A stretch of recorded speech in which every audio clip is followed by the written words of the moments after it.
Love ജിഹാദും narcotic ജിഹാദും അപകടകരമാം വിധം വർദ്ധിച്ചു വന്നപ്പോൾ പാലായിലെ പെൺകുട്ടികളും അതിൽ പലരും ചെന്നുപെട്ടപ്പോൾ വേദന കൊണ്ട് കല്ലറങ്ങാട്ട് പിതാവ് മുന്നറിയിപ്പ് നൽകിയതാണ്. ആ സ്ഥലത്ത് ചെന്നാണ് പാമ്പ്ളാനി കഴിഞ്ഞ ദിവസം യുവാക്കളോട് ഉപദേശിച്ചത്. 18 വയസ്സ് കഴിയുമ്പോൾ മുതൽ നിങ്ങൾ പ്രണയിക്കണമെന്നും 25 വയസ്സിനകം വിവാഹം കഴിക്കണമെന്നും അദ്ദേഹം പറഞ്ഞു. ക്രിസ്ത്യൻ കുട്ടികളെ വളർത്താനും അങ്ങനെ ക്രിസ്ത്യാനികൾ വളരാനും വേണ്ടി ഉള്ള ഉദ്ദേശത്തോടെ അല്ല അദ്ദേഹം പറഞ്ഞത്.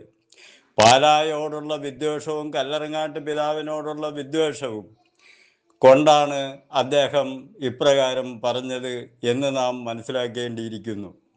കാരണം മറ്റൊന്നുമല്ല, തട്ടിൽ പിതാവ് പറഞ്ഞ് പാലായുടെ വഴിയെ പോയാൽ കുഴപ്പമുണ്ടാകില്ല എന്നും മറ്റു മെത്രാന്മാരും പാലായ രൂപതയെ പുകഴ്ത്തി പറയുകയും ചെയ്തത് സ്വയം കേമനാണെന്ന് നടിക്കുന്ന പാമ്പ്ളാനിക്ക് ഇഷ്ടപ്പെട്ടിട്ടില്ല. അതാണ് ഒന്നാമത്തെ കാരണം. രണ്ടാമത്തെ കാരണം, രാഷ്ട്രീയ പാർട്ടി രൂപീകരിക്കാൻ പോയപ്പോൾ ശക്തമായി ആദ്യം പരസ്യമായി എതിർത്തത് കല്ലറങ്ങാട്ട് പിതാവാണ്. അതിന് പ്രതികാരദാഹിയായ പാമ്പ്ളാനി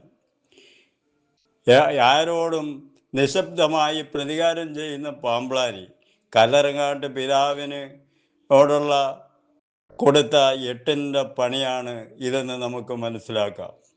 കാരണം എറണാകുളം അങ്കമാലി രൂപതയെ നശിപ്പിച്ച ശേഷം ശക്തമായി നിലകൊള്ളുന്ന പാലാ രൂപതയെ കൂടി നശിപ്പിക്കണമെന്നുള്ളതാണ് അദ്ദേഹത്തിൻ്റെ ഉദ്ദേശം. അതിന് ഈയിടെയായി അദ്ദേഹം തന്നെ സ്പോൺസർ ചെയ്ത പല പരിപാടികളും അദ്ദേഹം പങ്കെടുക്കുകയും പാലായിലേക്ക് അടുത്തുകൂടുകയും ചെയ്തിരിക്കുന്നു. അത് പാലായെ നന്നാക്കാനല്ല, എറണാകുളം നശിപ്പിച്ചതിന് ശേഷം പാലായെയും കൂടി നശിപ്പിച്ച് സുഡാപ്പികളോടുള്ള അദ്ദേഹത്തിൻ്റെ പ്രതിബദ്ധത തെളിയിക്കുകയാണ് അതിൻ്റെ ഉദ്ദേശമെന്ന് ഉൾക്കാഴ്ചയുള്ള ക്രിസ്ത്യാനികൾക്ക് കാണാൻ സാധിക്കുന്നതാണ്. പാമ്പ്ളാനിയെ അറിയാവുന്നവർക്കെല്ലാം അറിയാം, പൂവമ്പഴത്തിൽ മുട്ടുസൂചി വെച്ച് കൊടുക്കുന്ന, ചിരിച്ചുകൊണ്ട് കഴുത്തറുക്കുന്ന ഒരു വ്യക്തിയാണ് പാമ്പ്ളാനി എന്ന് മനസ്സിലാക്കാവുന്നതാണ്.